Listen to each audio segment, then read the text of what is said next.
All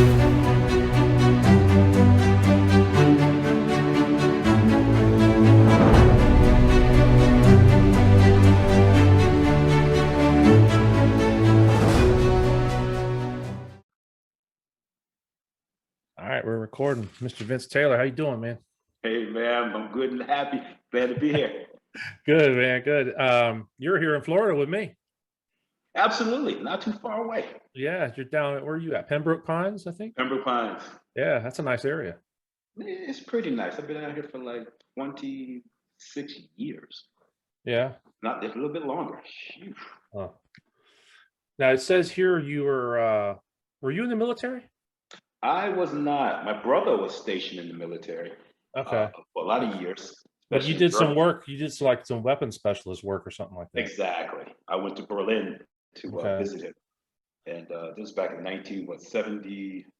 I would say 1975, 76. I went to visit him in Berlin, and man, I fell in love with that place, and I had to go right back over there after Yeah. a 25-day vacation. So yeah, I stayed over there for about 14, almost 14 years.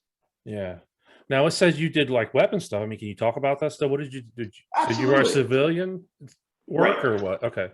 Exactly. What I was doing once I got to Berlin, not knowing anything about immigrations and anything of that nature, you know, I was over there on holidays, hanging around the American base and everything, and of course living with my brother. But as I got myself, liquidated in the community, especially in the German community, it was like, man, you gotta get back over here. So when I went back over there, instantly I found out you're an immigrant. Okay, so now you're gonna have to find a job. Then you're gonna have to get that passport stamped and the whole 9 yards, which I was taking for granted because I was over there on my vacation. Didn't know about the legalities. But anyway, getting to Berlin and having to stay there, I had to have proof of work, get that work visa. And of course, there was two options for me: the German economy or the American Armed Forces, which is AFES at the time. So I did both. I started off, I got a job, thank God, working for AFES, the American Armed Forces, working at the PX Center. So that gave us opportunities, work at the Four Seasons stores, the gas station. I chose the gas station at the time. I mean, I'm like 19 years old, just leaving USA, Maryland, headed to Europe, and I touched down over there.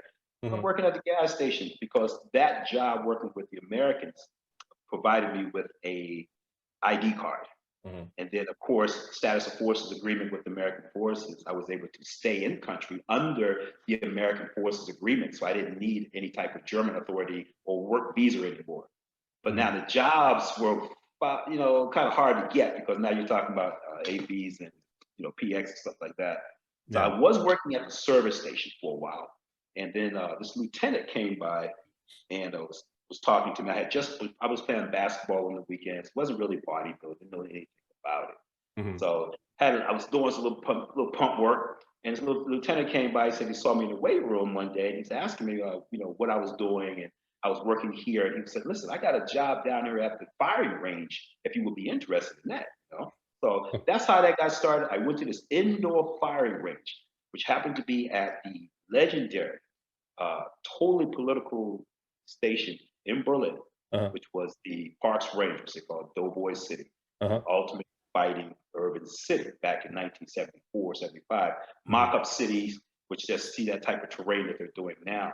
But on this training center, which I was like a 3.5-mile radius, blocked in training facilities, I was involved in the combat training theater. Now, what we were doing there is, breaking it down very simply, we were taking all the ammunitions and all the weaponry that was the soldiers were using and all the divisions. And when they would come through the training guts, I said Gelände, German now, speaking into my language, training field, the opportunity to have these guys tested and trained indoor following sub-caliber devices, loaded up with certain type of laser devices. Back in 75, this was like space age stuff I'm talking, right? Yeah. I was able to get myself situated in the firing industry, in the firing theater, which again, we simply took M16s and we mounted them up with different sub-caliber devices, and any type of firing device that the military had, we had a computerized sub-caliber device division that would fire a plastic ammunition shell. We could attach that adaptation to any weapon, and then of course, soldiers could train and practice with that. I was involved in helping trainers, soldiers, and shooting performances. And then, of course, you have motion pictures, we have field artillery, computerized stuff, anything dealing with fire and for effect. So my job was, as a weapons specialist, I had to be trained on all aspects of the military's weaponry, including tanks and handguns and special forces. Any equipment they had, we had a device that they could use to train on. I would set that training device up for them. And then that was basically my level of entry on weaponry. So I had to learn all kinds of handguns, long guns, combat terminologies, man. Yeah, Smart guy with weapons. that's interesting. I did not know that about you. Yeah. Now, do you think, and we'll talk about your company now, but do you think that helped you in developing your company that you have now with your grips? Not necessarily. No? Only the correlation would be just presentations. Okay. You know, I'm presenting my grips now around the world as I did before, but in that job atmosphere, you know, boom, you're just presenting all types of devices, different types of weaponry. Now, okay, so you're a weapon specialist. You're in Germany, and then you decide you're going to go into bodybuilding. Man, I lost that first comment on that because the computer froze. I'm getting the internet thing here. So okay, no problem. I said, so you're in Germany. You're a weapons specialist, and then did you go into bodybuilding from there? I lost you again. All I got was bodybuilding from there. Yeah. Can you hear me now? I got you. Yeah. Okay. Did you go into bodybuilding from the military?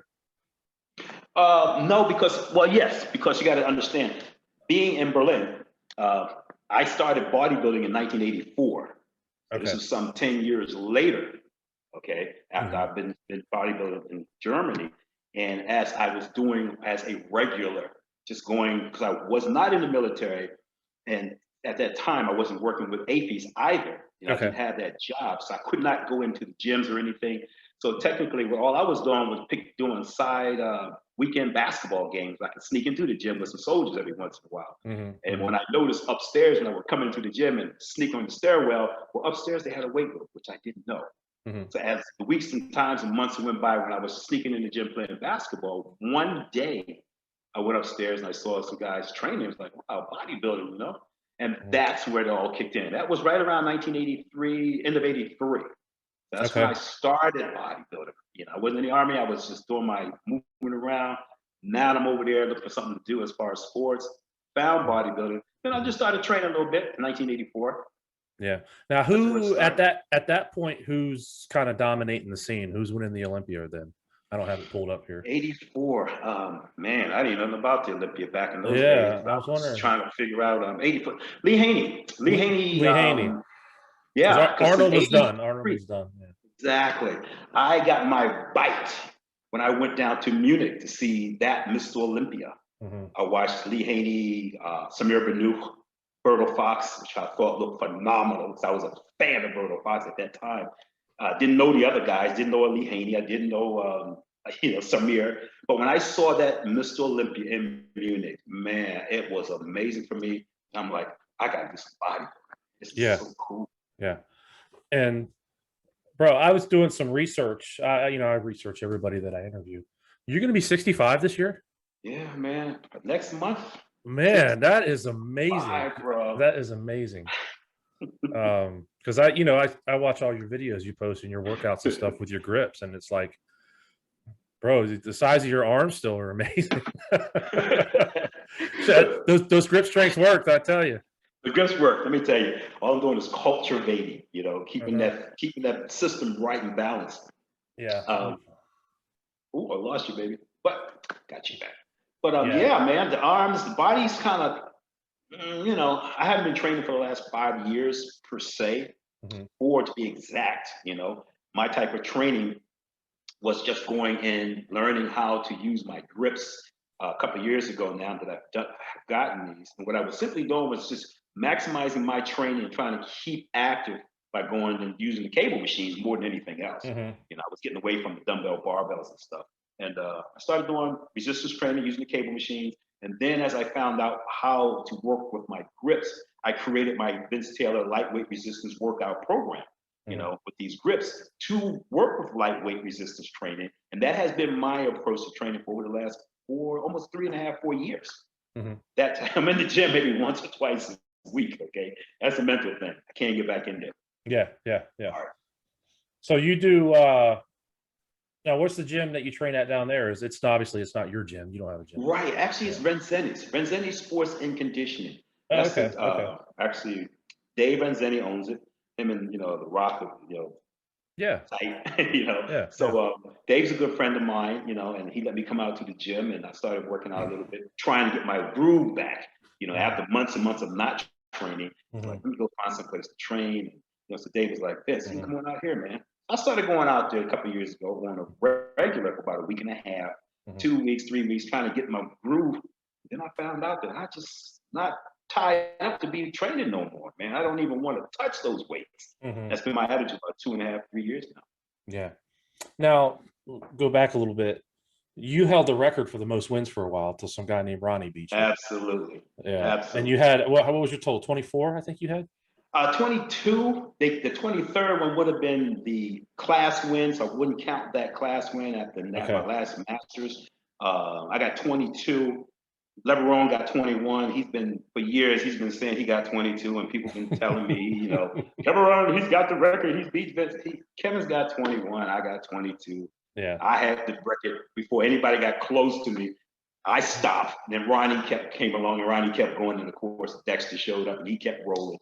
So yeah, man, I put those shows together in a lickety split thing. That's the problem with people. They see that record. But Vince Taylor got 15 wins, man. He got like 10, 12 in the first 2 years of his rookie season. I was rolling the first couple of years. Yeah, and you actually retired and came back. That's it. Yeah. That's exactly right. 4.5 years out after that last Masters, Masters Olympia. Yeah. And I was like, you know what? Shut it down, do something different. But I wasn't satisfied leaving bodybuilding, but just not being treated in that Masters division like I was. So I kind of like, that was a straw that broke the camel's back for me. So I got out of bodybuilding, then I turned 50, looked in the mirror and said, you know what? Let's try this again. Let's try it again. So I took an opportunity at that time to say, I'm going to go to Australia and go as far away as possible and try to see what I look like on stage again. And let me tell you, D, I put together a hell of a physique. And those 6, 7 months of training, getting ready for that Olympia, that shocked me. And it certainly shocked the people that saw me in Australia, especially my good friend, Sonny Schmidt. I'm not Sonny, but Milo Savas, man, Milo's like, Vince. And from that point on, I was like, I took 4.5 years off and trained for 6 months. I'm getting back into the Olympia, 50 years old. And look at this physique. It's not ready, as we used to say. It's not soup yet. But man, it looked pretty good for those 6, 7 months I trained and got ready for it and came back in. Now, why did they get rid of the Masters Olympia? Do you know? That's a really good question. It wasn't making money, number one. That was one of the things I was hearing of my last 2 wins. Yeah. It was being called the Vince Taylor's Masters. That wasn't sitting too comfortable with a lot of the people in the IFBB for some reason. I don't know. So, then after that job, that hat job they did on me, I felt, I'm like, let's see what happens to it. And then boom, I think 1 or 2 years later, a year later, it was gone. Yeah. Do you think they'll ever bring it back? I doubt it. No. And the reason why I don't think they'll bring it back is because it'd be hard to present these types of physiques and what the standard would be for today's crowd of bodybuilders, enthusiasts. Okay, look back at some Masters, and the first thing they look at is a guy who's probably still competing, who happens to be at a certain age with a pretty decent physique. But now, if you say, what age are you going to use Masters? And that was a problem too. Over 40, 50, 60. Yeah. What was the age? Right. I had to wait till 40, but then it was unfair to compete with 50 when they had, like when Robbie was out there, So it was like, how these 40s going to beat 50, and blah, blah, blah. So the ODR, the further away from an actual great physique presentation they expected, but their age group they were giving you at 40, some guys were still good enough to be still in the open class, like myself. At 40, I was still top 5 in the world, and the open was still in it. So what can you say? Now, what kind of challenges did you have when you decided you were going to come back at 50? for those of us that are in their mid 40s and stuff, Um, was putting on muscle still fairly easy, or is it a little more yeah, difficult? it was expectation. I think it was handling my expectation. What was I trying to do? First of all, the comeback was just a decision to get back on stage. Yeah. But to see if the physique had any resemblance of what a quality physique would look like after being trained, if you can bring that look back, then that would be the determination whether or not you would step up again. Yeah. So regardless of, because I had opportunity, if I wasn't looking the part, I wasn't going to do it. Mhm. But as I was training, when I started getting back into training, it's like, okay, things were coming back quickly. So that was nice to see. Yeah. Yeah. So I just said, if it's going to flow, see what happens. And the body just worked with me, just kept coming. Two Mhm. things I didn't do. One, I didn't rush it, and I didn't try to dial back muscle memory. Mhm. Okay. Oh, you know how to train, Vince. Your body's going to react to this amount of reps, this amount of sets, and all that information in my blueprint that I had over the years. Mhm. Okay, that's storage information for me.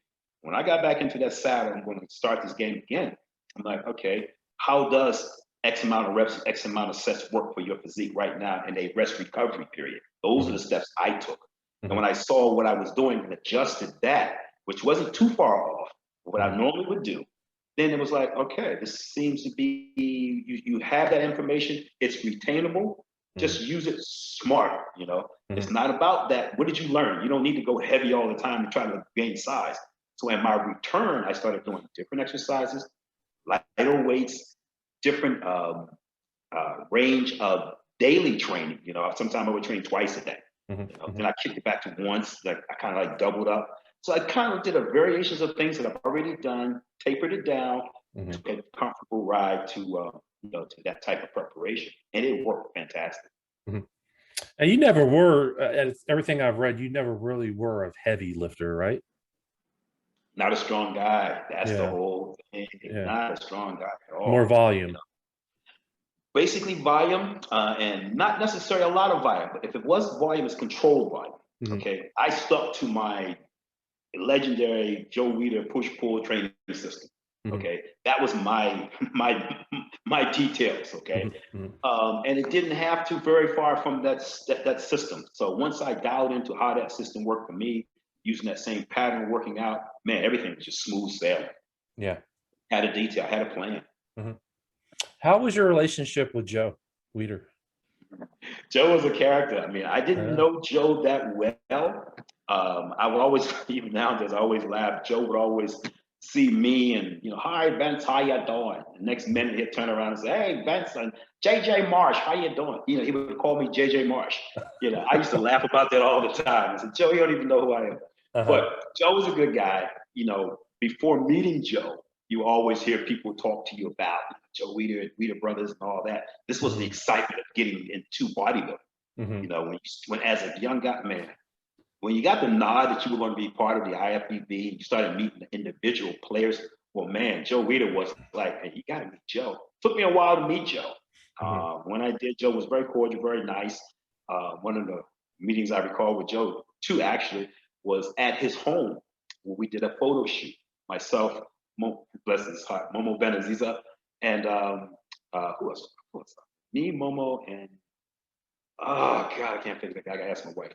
But Joe would always, we were taking pics, and what Wayne D'Amelio used to always say, always mock Joe, because Joe was a photo fanatic. He wanted to take the picture. Take the picture. Take the picture.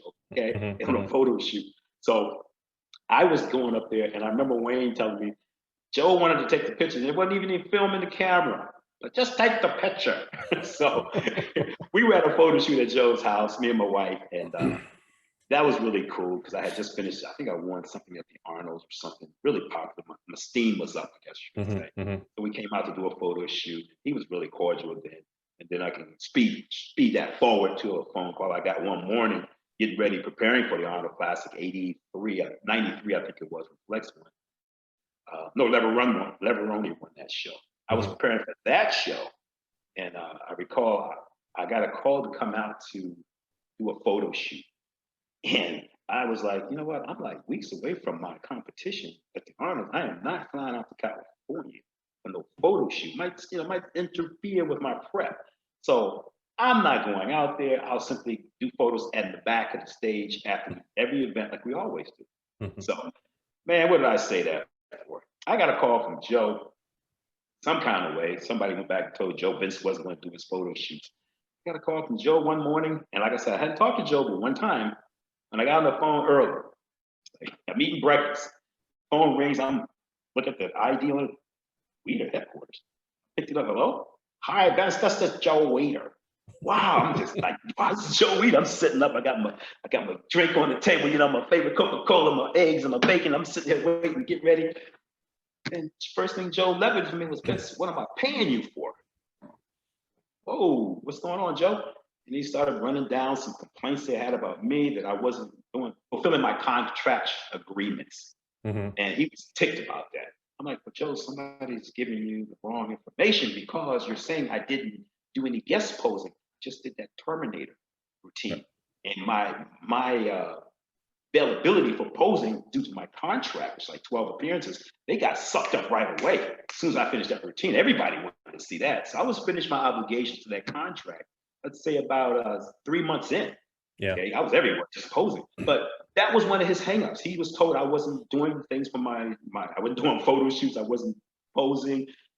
You know, it's like, what? And I'm like, Joe, we got a problem here, and blah, blah, blah.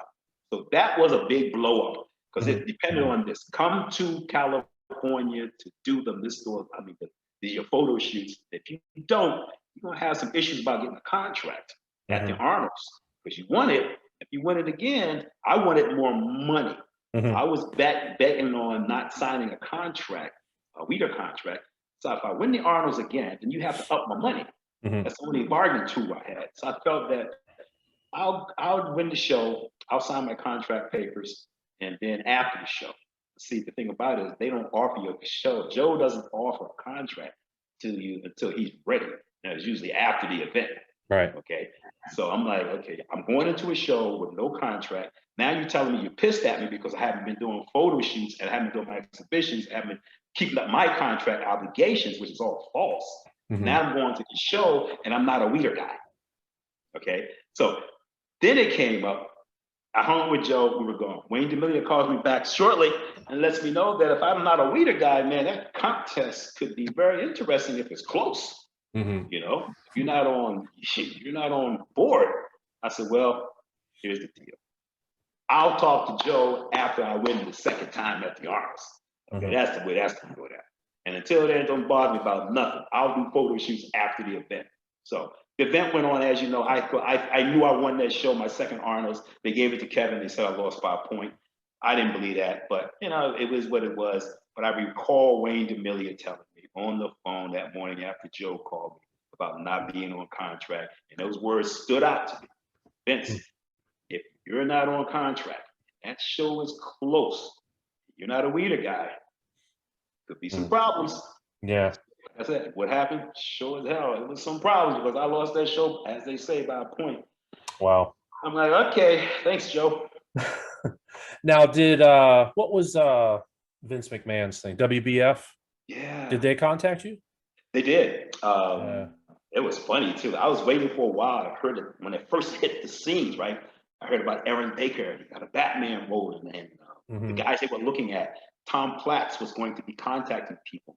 So I'm like, okay, well, that's really cool. I'm living in Maryland at the time. I'm staying at my mother's house in Maryland. And I got a call that Tom Platz had asked me to come up, come to Connecticut and we can sit down and talk. So I made my way up there and we were talking and, we had a little run around, blah, blah. But then he said, okay, Vince, we'll give you a call. And that was it, Okay, I'd like to hear from you. Never heard back from him. I guess I wasn't good enough. Oh, wow. Because he met with quite a few guys. Oh, yeah. Let me tell you. Yeah, I heard there were some threats, like if you sign with them, you're never coming back type there thing. You go. Yeah. That was in my back pocket when I went up there to meet them, thinking, okay, don't go up there, too exposed because they find out you up here talking to Platinum about trying to jump ship. That might be some issues. So I was quiet about it. It didn't work out anyway. And I'm glad it didn't because after I saw the venue, the concept, the idea, I thought it was great. Yeah. Present bodybuilding in a different way. But to me, that was a joke. Yeah, it didn't last very long. So Yeah. So fast forward, when did you start your grips? What kind of your inspiration for these grips? And I got it up here right Man, here, there you go. That's it, man. baby. The Yeah. that whole inspiration came from me tearing my tricep, my right tricep, getting ready for the Olympia. How I did it, I was changing some security lights on my garage. Got up on that garage roof, changed the lights. I was coming back off the roof. I spun my 245 pounds around on that ladder up there and stuck my leg down on the ladder and was coming down off of the roof. And that whole ladder just slipped right on down, out from under. Mm-hmm. That, my friend, was Katie barred the door because I hit that cement, bracing myself with my right arm. Only activity came out of it as I tore my right tricep. So got out of the show. After I got my rehab done and operations and everything, one of the exercises I was doing was cable resistance. Okay. And I was pushing this cable tricep movement from an extension standpoint. And I had the normal grip on my hand. And I was talking to somebody, as I'm always doing. I was just doing my extensions, my rehab motions, right in the middle of that. And for some reason, I decided to take that can grip off. And I was just using the cable. And I put that cable stop ball between two fingers, not knowing it. I just kind of like placed it in there. I was talking. And then I did an extended rep. And when I extended it out there, what had happened was I saw a instant contraction of the outer head of my tricep. And I'm thinking, wow, that's pretty cool, you know? And when I took the ball and I put it between the two middle fingers and I did the same extension move. And boom, I felt the resistance that traveled from the outer head of the tricep. It shifted to the rear.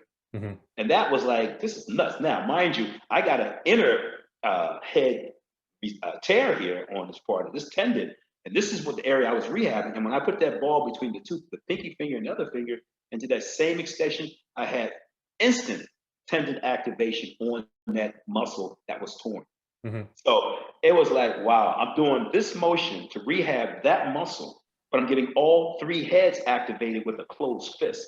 And then when I put that ball between the first two fingers, I was able to isolate those three muscles. So of course I wanted that inner head, so I needed that location. That outer zone hit that location, and that was perfect, dialed in, isolated, rehabbing that one injured area. So that was the concept, controlling the resistance someplace in a single muscle. It's a tier group of muscles. You can select the muscles. So that came true for forearm development, forearm training, flexors, and the forearm are attached to the movement of the fingers. So you can attach, when you're building your forearms, what's the forearm movement to build forearms? The bar grip. If you get the bar grip, activation is all heads of the forearm flexors and extenders. If I want to hit just one, and I noticed that if I put it between one of the, which I call zones, two pinky zones, and do that, you can see which one of the forearm flexors are activated. So now I'm thinking, if I use a lighter weight isolation approach to want to target that one single muscle in my forearm by either way reasons why of tendonitis or something like that, it's like, okay, what would you do with that? I was able to select muscles now to start hitting them. So that concept tells me, what if you took that same approach to muscles development and start hitting those muscles that you're trying to train with resistance at a lighter weight, utilizing more natural contraction, because the weight is light, so you got to contract that muscle by yourself. First of all, mentally, that is a better stimulation for that muscle than just brute force trying to get stimulation from just heavy weights. So that concept was lighter weight, maximum contraction, more isolation, better stimulation. Wow, this is the best way to promote growth in any muscle. But that's the concept of those grips. I can place them in target areas according to whatever muscle I'm trying to attack, and I got a gateway to that muscle. And like you're saying, you don't have to go heavy. You don't have to when I'm utilizing, isolating one muscle, or I use a double ball grip, and I can do all three heads, almost an emulation of a fist, right? So just two, now you got the whole fist, but you're still open, you're still deactivating the form, which is another aspect to my grips. When people are throwing their bicep, I ask people most of the time, it's like, okay, flex the bicep. First thing they do, they hit the biceps. I'm saying, look, your forearm wasn't activated for you to contract your bicep, right?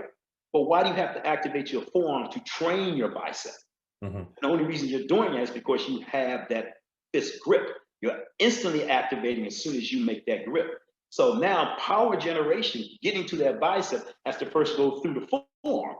So all the weights that you're training with right now, they're giving you that 60, 70 pound easy curl, okay? Or a 30-pound barbell dumbbell, curl easy, because the forearm is the blunt force producer in this movement, right? So you get to that, past that forearm to help you get to that bicep.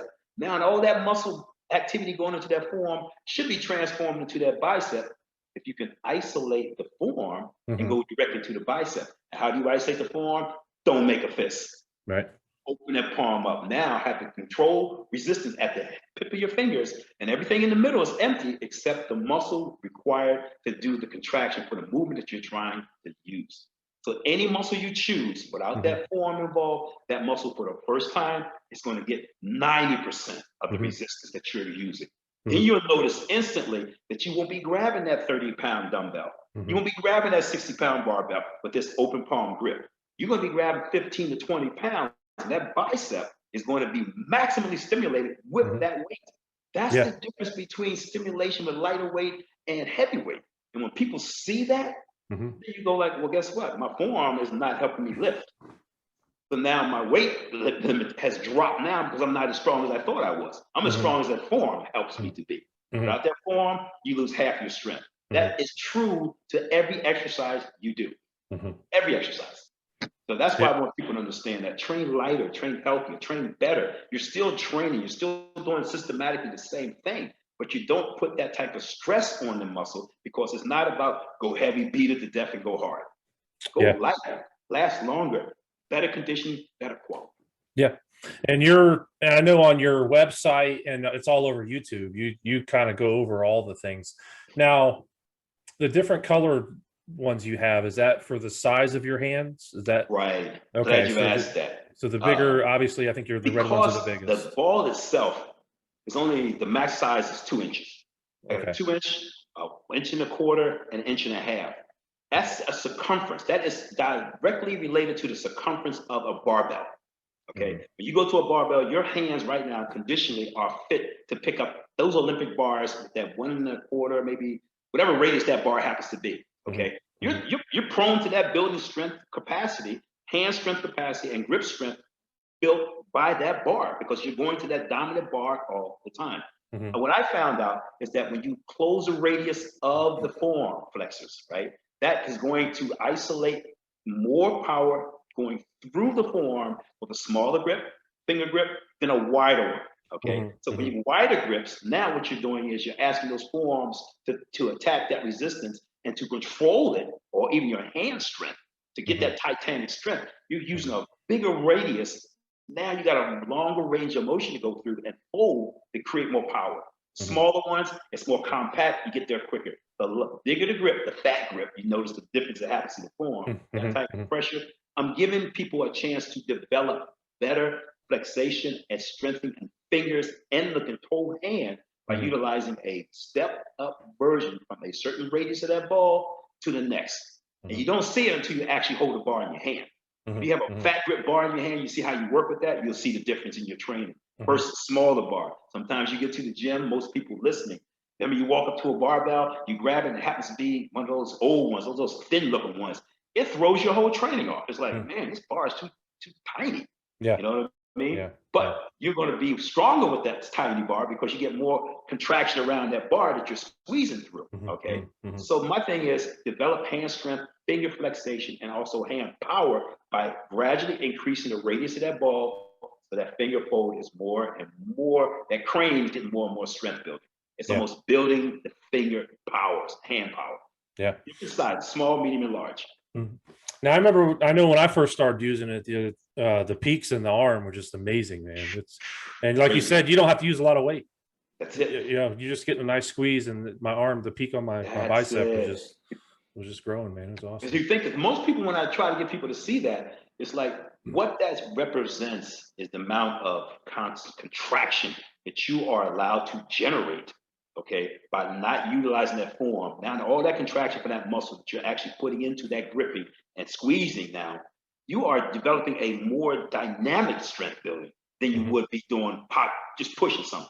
Okay. I need people to see that not only is it just a healthier grip, it's about healthy hands.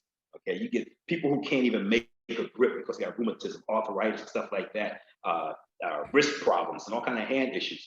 Well, the grips, it's about gripping. These are non-grips. Place the ball in the finger fold. You don't grip. You just maintain it. You stabilize, and everything else is go.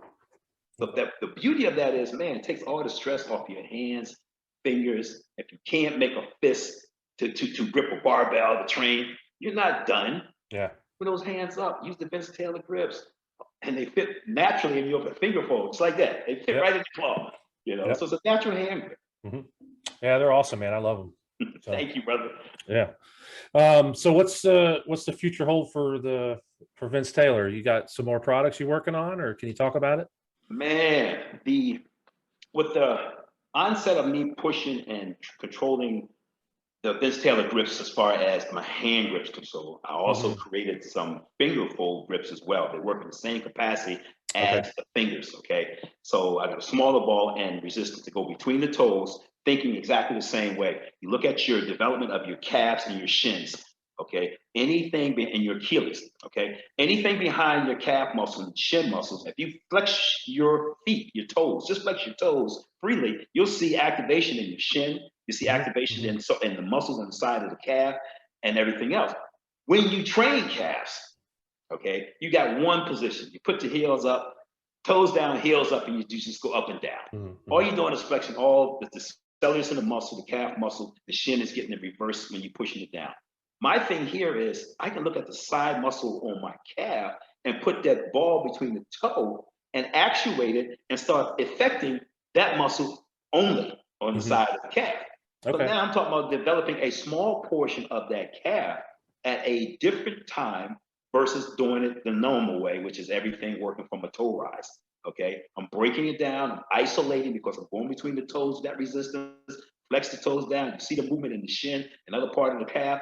You'll notice what tendon is attaching that movement in that calf muscle. Pick that calf muscle, put the ball between the toes, just like the fingers, and work your calves that way. You'll see an instant contraction of that muscle. That muscle hasn't been hit like that before, okay? Because it's used to being on that toe raise action, heel dropping down, and everything being contracted, going up. Separate it, divide and separate and conquer. If you can put that much attention and lighter weight into a single portion of that muscle and that muscle fiber, let's start generating muscle activity there, the stimulation. Then you can take shape and create a different shape size to that your calf muscle. I'm not saying you're going to grow calves. What I'm saying is that you can attack the fibers in that muscle differently and make those fibers expand. That will give you more blood flow, more belly of that muscle, extending you'll look a fuller calf. Yeah. Okay. You should see calf change in that calf dimension and also quality if you do that type of exercise. Isolate that muscle. Man, the word is isolation and separation. Isolate, separate, attack it. Yeah, it sounds like that'd be something good, especially for tall guys like me with the long calf muscles. Yeah, I mean, everybody who's asked about how do you train your calves, just remember, only when you train them down is the same way. Tell your toe rises, you know, or flexing the feet forward. It's like isolate the calf. Think about it. Break the calf down. Break the muscle down. Break it. Go inside the muscle, the fibers. If you're putting a lot of force into certain fibers of that one muscle channel, that's going to create a change. And change is usually a growth look or a swelling look. And there you go. You change the look and shape of that muscle, exactly like the bicep. Exactly the same approach that I use when thinking about shaping my bicep, using that finger position. Because when you put it between the fingers, just like the toe, you can see instantly. If you took your fingers right now and did that and just pulled it down, you'll feel the outer head of that bicep fibers in that one section outside the bicep, you'll feel them contract. And you're saying to myself now, if that was one section of the bicep, outer, middle, inner, let me just work on the outer now with the same lightweight approach, same muscle contraction, same blood flow, same intensity, and watch what happens to that one area. It's going to do exactly the same thing the calf muscle does. I mean, it's so beautiful, man. It's like take control of directing resistance into the muscle. All I'm asking people to do when you use that ball between finger fold like that. Remember, you're aligning yourself with some section of that muscle that you're training. Mm-hmm. And that's what you get. You're doing the same thing. If you did a full fist, you got everything working in that muscle, and your mindset is no power to make everything grow. Mm-hmm. Here, you divided it up, 3 sections. Think that way, lighten that weight, give yourself an opportunity to let that muscle do what you're trying to get it to do. And don't overdo it, because again, it's not a high volume exercise. Mm-hmm. Because what you're doing with the same flow, with the finger flow and the double grip, the bicep is still working the same way. Okay, it's just doing this eccentric and concentric, right? It's just doing that. So all I'm saying, all you're doing is dividing that area, putting more attention and more time in that one section before you move to the next area, You're creating growth, and you'll see that breakdown. That's how you want to force the muscle to take shape and to get a little bit better looking, more quality.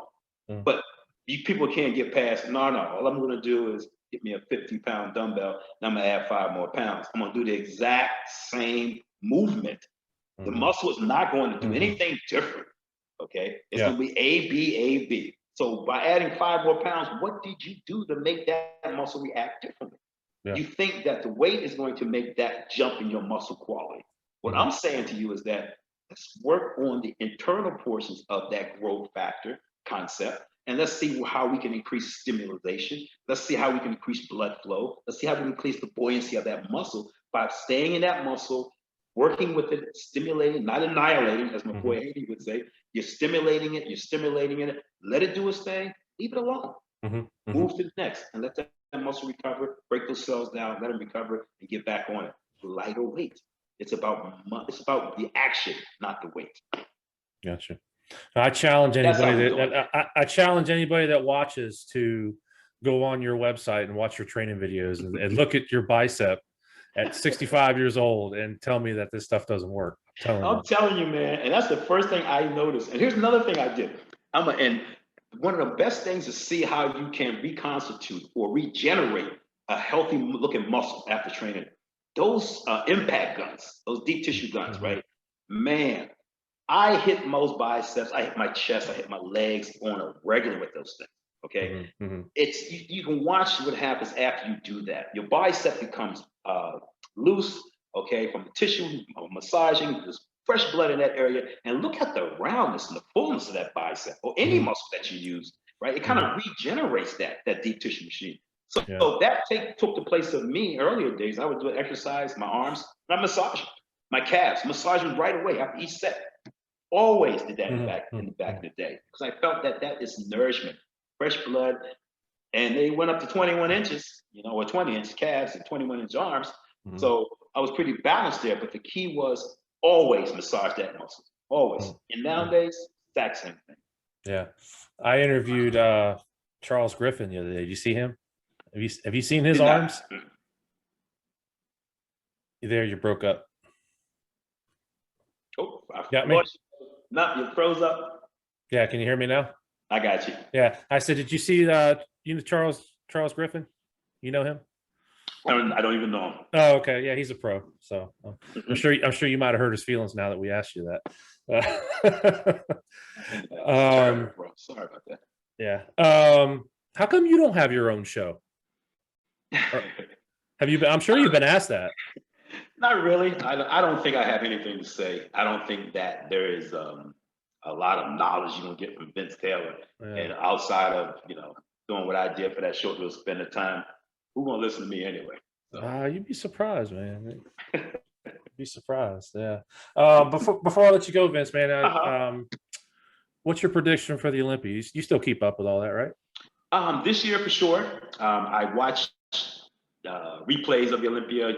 I'm that fan, but I'm not that go ahead hardcore fan anymore. I haven't been for a long time. Yeah. What I do is I just catch the details. All I want to know is who's on the list. When I find out who's competing, and I look at from the last few years, my average assessment is, well, the lineup hasn't changed as far as who's going to come up next. It's a new name, different look. Same name, same guy. I can tell you he's going to win. He's going to be second and third when it comes to the quality name guy.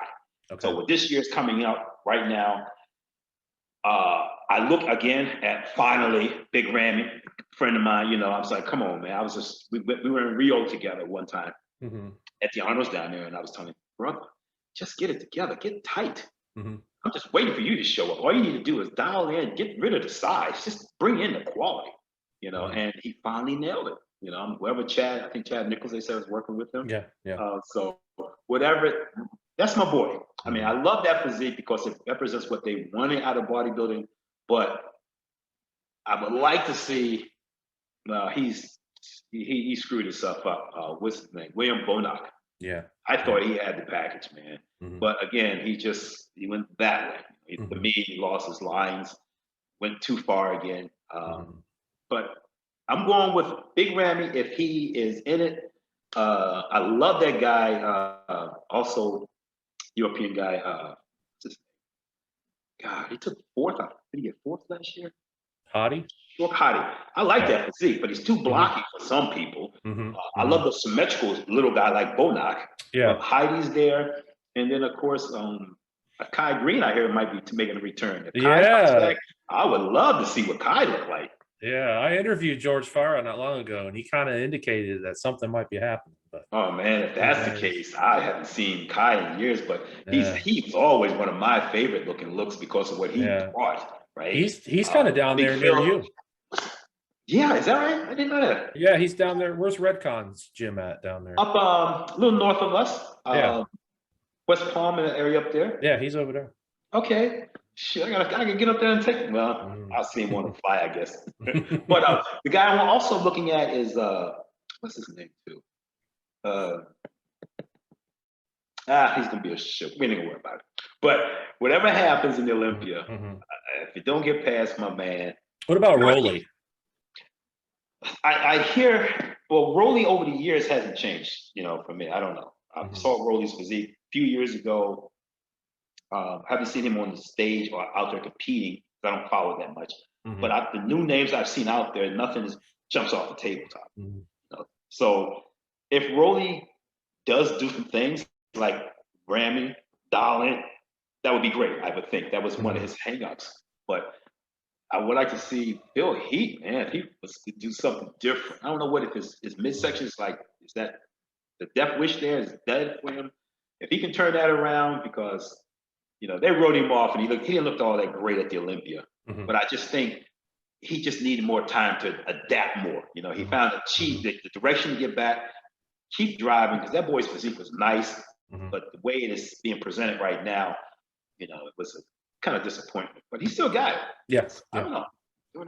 Yeah. Before I let you go, I got two questions. I got two answers. Okay. My first one, what was your favorite show that you ever did? Oh, wow, I can't even. I think my favorite show was probably Lee Haney's Nationals when I won the national championships, because that was like the first big thing to do for me, And when the attention you got from the nationals was crazy. Following the national course was my win at the Night of Champions. It was a big show, but it wasn't all that super exciting. I was like, I'm just out here as a bodybuilder, come what may.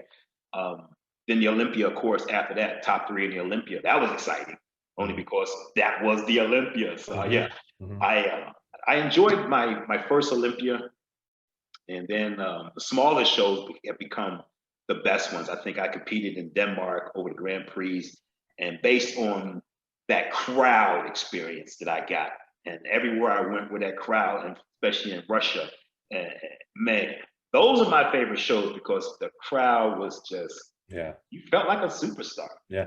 And that was part of bodybuilding I enjoyed the most. Not being on stage, but just making those people just freak out, And that was like, this is my favorite show because of the crowds.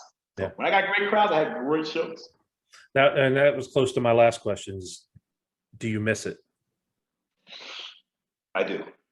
Yeah. I miss it because what do you miss the most? Lifestyle it was. Man, I would get on a plane and be headed someplace around the world for that education. Growing up in Maryland, leaving the USA when I was 19, going to Germany, stayed there until I was 29. It's like, wow, that European development, culture development, and then being in bodybuilding and being able to go back out there and just travel the world with the success I had, Mm-hmm. man, I missed that. Just being on the planes and meeting fans and talking to people. You can't buy that, you know. Yeah, yeah. That to me what made bodybuilding everything. I missed that. Yeah. I really missed that part. Yeah. And you got how many boys you have? You have a few boys, right? I got 3 boys. Yeah, and none of them ever got into it or anything? No, thank goodness not. Yeah. My youngest son, Isaiah, he ran track at the University of Miami for 4 years, sprinter. Mm-hmm. So bodybuilding was definitely not his thing. Vincent, my second son, basically he's a carbon copy, you know, but he wasn't into that bodybuilding stuff at all. You know, so I didn't. And to me, in bodybuilding at the time and doing what I was doing for bodybuilding, I didn't want my boys doing that because to me, it wasn't no future there. Yeah. See, because bodybuilding is based on a one-night win. If you don't, because at the end of the day, it's about survival, making money. How you want to create your lifestyle. So if you want to get into this for the fun of it, it's too much work just for the fun of it, son, because look at the stuff dad's doing, you know. Yeah. But now if you get it for other reasons, it's not that wealthy unless you're good enough to be main in the tops. And that's a short ride. Yeah. So fun, nah, do it recreational because it took too much to create a certain level of physique, if you know what I mean, to be in bodybuilding. I didn't want that for them. Yeah. It's understandable. So if they want to get your grips, VinceTaylorGrips.com. That's it. That's the easiest way. Get them while they hot, man. You know, because I don't see. Are you on Amazon? My startup with this whole function. See, the Vince Taylor grips are a wave from my total process. You see, this was about Vince Taylor lightweight conditioning training system. Okay, the grips.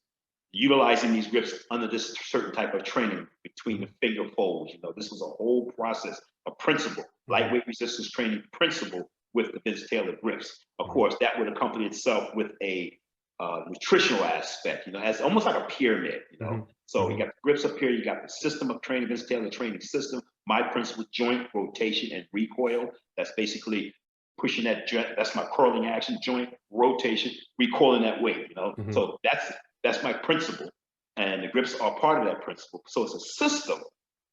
Then I wanted to use that as a total push, right?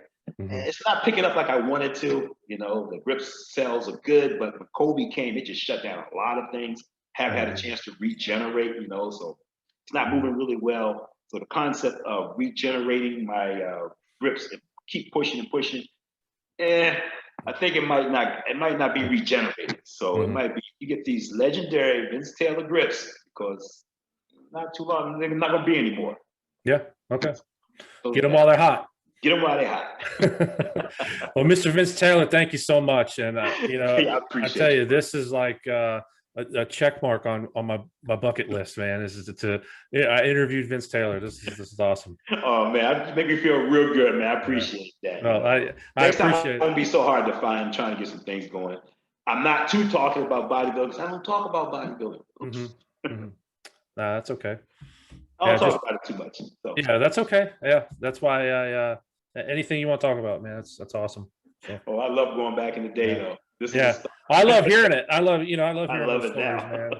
And especially my audience, they don't really know 80s and 90s bodybuilders and stuff. And when I start talking to you guys and you guys tell your stories, that you know, I get messages and phone calls and from these guys. They're like, man, that guy was amazing. I had no idea he did some of the things he did. I'm like, yeah.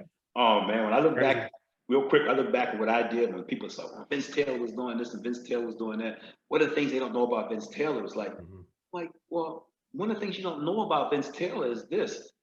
When you saw me at the Olympia in 1989, my first Olympia, and I'm coming in and I beat some of these monster names. I mean, the Sparries and Ron Love. I mean, all these names of bodybuilding at the time, you know, it's like, you're one of the dominating bodybuilders. This guy has been training for 3 years.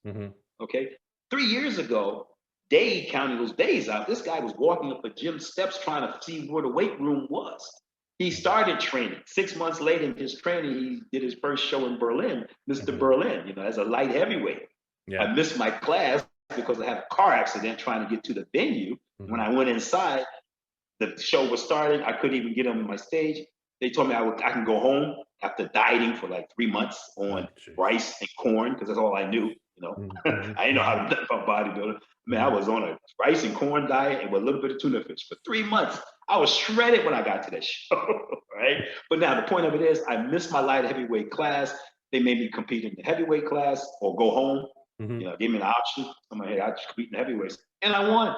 Yeah, that's amazing. That was the mission, and I won. And I found myself, coming down the tubes, and then again, add 24 months to that, I'm on stage at the Mr. Olympia. Okay, so people want to understand, I'm a rookie. I don't know nothing about bodybuilding. I got my books in the mail from the post office, the Weeder magazines that came out. We got them 3 months later when they came out over in Germany. That was my Bible. How do you do this? How do you train this? I created my physique doing that and took it to the United States and won the national championship.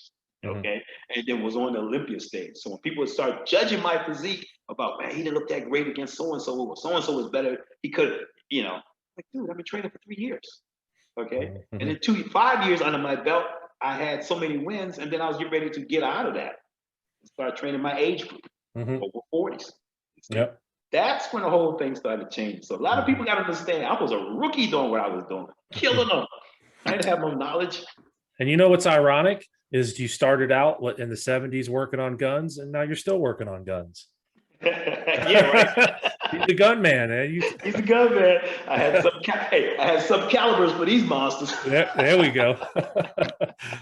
All right, Vince, thank you so much, man. I appreciate you, brother. Anytime we can do this again, man. Hey, definitely. Fan favorites, if they tell you they want the old boy back on, talk some stories, definitely. Then we know we can do that again.